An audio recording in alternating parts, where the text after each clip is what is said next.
Hi friends, நம்ம ஆடுங்கள்லாம் மேய போயிருக்காங்க. இவனை பாருங்கள், கால் எப்படி தாங்குறான் அப்படின்ட்டு. ரொம்ப கஷ்டமாக இருக்குங்க. இவன் யார் அப்படின்னு பார்த்தீங்கன்னா, தாலாட்டோட புல்லை குட்டி போட்டான் இல்லையா, ஒத்த குட்டி. அவன் தான் அவன். கால் வந்து இந்த இடுக்கில் மாட்டி கால் வந்து அப்படியே உடஞ்சிச்சின்னா சதெல்லாம் ஒன்றும் காயெல்லாம் ஆகலை. அப்படியே தொடன்னு ஆடுது. நம்ம அந்த எலும்புக்கும் அதுக்கும் சம்மந்தமே இல்லாமல் தனியாக ஆடுது.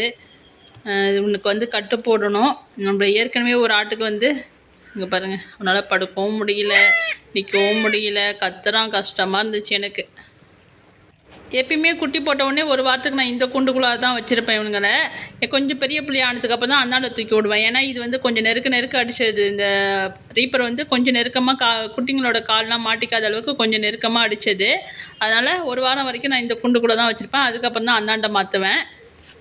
இதோட அம்மா என்ன பண்ணணும்னு பார்த்தீங்கன்னா, எப்பயுமே வந்து குட்டிக்கிட்ட நின்றுட்டு கத்திக்கிட்டே இருக்கும். இவன் என்ன பண்ணிட்டான், அம்மா கத்த ஆரம்பிச்சு தான் அடி வழியாக வந்து அந்தாண்ட பரணைக்கு போயிட்டான். அவன் போனதும் இல்லாமல் புள்ளியை இட்டுட்டு வந்து அந்த ஓரமாக, அதாவது அந்த பரணை முடிகிற இடத்துல கொண்டாந்து நிறுத்தி என்ன பண்ணான்னு தெரில. இவன் தான் இல்லை நக்கி கொடுக்கும்போது கால் மாட்டிக்கிச்சா, இல்லை வேறு ஆடு வந்து முட்டிச்சா என்னங்கிறதுலாம் தெரியல.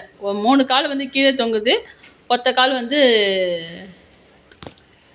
ரீப்பரில் மாட்டிக்கிச்சு. தலைக்கீழே தொங்குது புள்ள. நான் இங்கேருந்து ஒடியாரேன். அதுக்காட்டி என்ன பண்ணுறான், இன்னொருத்தவன் வந்து முட்டுறான். அதை போட்டு டங்குன்னு முட்டிட்டு கிடந்துச்சு. அப்புறம் பொறுமையாக தூக்கிட்டு பார்த்தா கால் வந்து தனியாக ஆடிட்டு இருந்துச்சு. அதுக்கு வந்து கட்டு போடுறதுக்கு ஒரு அண்ணனை வர சொல்லியிருக்கோம். அந்த அண்ணன் வந்து கட்டு போடும்போது அவங்கள கேட்டுட்டு உங்களுக்கு ஒரு வீடியோவாக எடுத்து போகிறாங்க. ஒத்துக்கிட்டாங்கன்னா உங்களுக்கு எப்படி ஆடுக்கு இதேமாதிரி நடந்துச்சுன்னா எப்படி கட்டு போடுறது அப்படிங்கிறத நான் ஒரு வீடியோவாக கண்டிப்பாக போடுறேன். நம்ம ஆட்டுக்குலாம் ஆடு தீவனத்தை வந்து அள்ளி வச்சுட்டோம். ஆடுலாம் மேய போயிருக்காங்க, வர நேரம் ஆயிடுச்சு.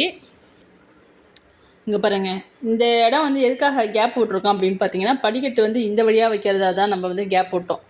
அந்த ஆசாரி செஞ்சுட்டு இருந்தவர் வந்து டக்குன்னு உடம்பு முடியலன்ட்டு வராமல் போயிட்டார். அதனால் வந்து பாதியிலே வேலை நின்றுடுச்சு. அதனால தான் ஒரு 4 ரீப்பர் வந்து வைக்காமல் விட்ருக்கோம். இவன் என்ன பண்ணிட்டான்னா, இந்த இடத்துல வந்து நின்றுட்டு காலை வந்து இதில் விட்டுட்டான், இந்த பொந்துக்குள்ளார.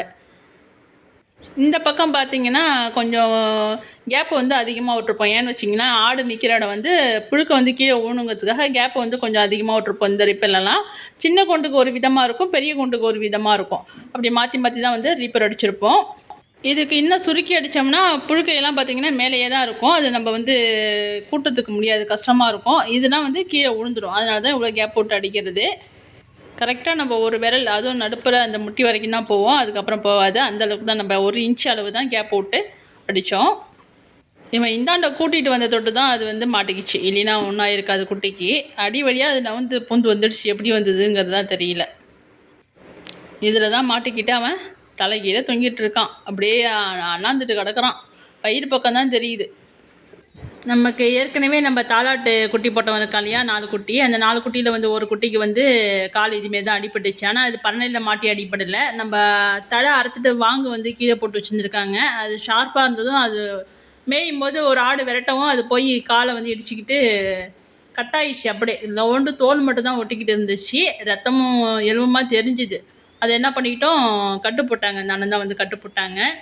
அது வந்து சரியாயிடுச்சு. இப்போ நல்லாயிருக்கான். நான் வந்து வீடியோவில் காமிக்கிறேன். அவன் மேய போயிருக்கான், நீனா இப்பயே காமிச்சிடுவேன். நம்ம ஆடுங்கலாம் ஒடியாரானுங்க. ஏன் அப்படின்னு பார்த்தீங்கன்னா, இவங்க கள்ளக்குடி அள்ளிட்டு வராங்க. வேலைக்கு வர சொல்லியிருந்தவங்கள அவங்க வந்து கள்ளக்குடி கொண்டாந்து போட்டுட்டு போங்க அப்படின்னோம். அதை கள்ளக்குடி அள்ளிட்டு வந்து அவங்க பின்னாடியே ஒடியாந்துட்டானுங்க. நம்ம வேறு அடை தீவனை தள்ளி வச்சுட்டோம். ஒண்டிமா வந்து தின்னுட்டானுங்கன்னா வயிறு ஒப்பிடும். அதனால் வந்து தோற்றி விட்டுட்டு நிற்கிறோம். திரும்பி வயலுக்கு ஓடுறானுங்க. 2 பேரும் ஆர்வமாக கள்ளக்குடியை பார்க்கறதுக்கு ஒடியாந்துட்டானுங்க. இதாங்க வீடு கிட்டக்க இருக்கிறதும் அவங்களுக்கு ஓடி ஓடியாறதுக்கு நல்லா ஜாலியாக இருக்குது. போய் எல்லாரையும் கூட்டிகிட்டும் வந்துட்டானுங்க. எல்லாம் வந்து அடர் தீவனம் சாப்பிட்டுட்ருக்காங்க. இதில் இன்னொரு மனசுக்கு கஷ்டமான விஷயம் என்னென்னு பார்த்தீங்கன்னா, நம்ம வந்து நிறைய ஆட்டோ கொடுத்துட்டோங்க. நிறைய பேரை வந்து கொடுத்துட்டோம். அதில் முக்கியமானவங்களாம் நிறைய பேரை கொடுத்துட்டோம். அதுதான் ரொம்ப கஷ்டமாக இருக்குது. ரொம்ப பாசமாக வளர்த்தவங்க நிறைய பேர் கொடுத்தாச்சு. அது எந்தெந்த ஆடுன்ட்டு நான் இன்னொரு வீடியோவில் காமிக்கிறேன். பார்த்தாக்கா உங்களுக்கே ரொம்ப கஷ்டமாக இருக்கும். என்னடா இதெல்லாம் கொடுத்துட்டாங்களா அப்படின்னு உங்களுக்கே கஷ்டமாக இருக்கும். அது எந்தெந்த ஆடுன்னு அப்புறமா பார்ப்போம். அப்புறம் நம்ம வயலில் வேலை நடந்துகிட்ருக்கு அப்படின்னு சொல்லியிருந்தோம் இல்லையா, அதுவும் வேலையும் முடிஞ்சிச்சு. 2 நாளில் முடிச்சிட்டாங்க. அது வந்து அதையும் ஒரு வீடியோவாக எடுத்து போடுறேன். இன்னும் நிறைய பேர் வந்து பேன் மருந்து வச்சுட்டோம் இல்லையா, அது என்ன கம்பெனி பேர், என்ன கம்பெனி மருந்து வச்சிங்க, என்ன அதோட பேர் என்ன அப்படின்னு ஒரு 2-3 பேர் கேட்டிருக்காங்க. அதுக்கு வந்து நம்ம ரிப்ளை பண்ண முடியல, ஒரே வார்த்தையில் முடிக்க முடியாது. அது நிறையா விவரத்தெல்லாம் சொன்னால் தான் உங்களுக்கு புரியும்.